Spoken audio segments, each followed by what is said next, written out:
अब चलते हैं क्वेश्चन नंबर 2 की तरफ, जिसमें हम लोग ड्रॉबैक्स के बारे में बात करेंगे कि क्यों हम लोग पेंडुलम को एज अ टाइम स्टैंडर्ड नहीं ले सकते। Question number 2 is give the drawbacks of the use of period of a pendulum as a time standard. Time period of a pendulum depends upon, किस किस पे डिपेंड करता है?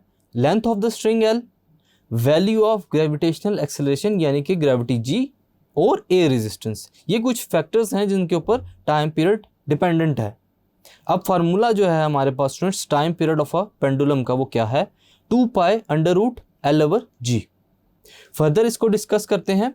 जो लेंथ होती है स्टूडेंट्स स्ट्रिंग की, वो वेरी करती है किसके ऊपर डिपेंड करते हुए? टेम्परेचर के ऊपर।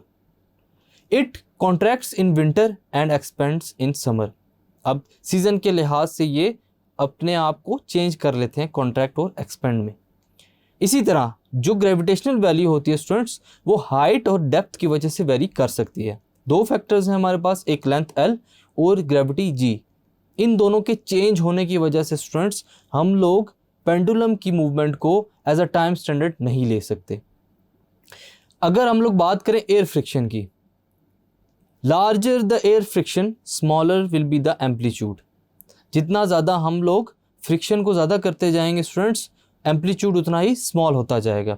अब ये वजूहात हैं स्टूडेंट्स कुछ जिसकी वजह से हम लोग पेंडुलम को एज अ टाइम स्टैंडर्ड नहीं ले सकते।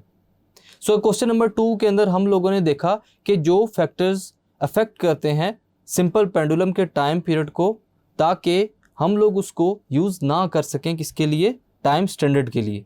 Thank you.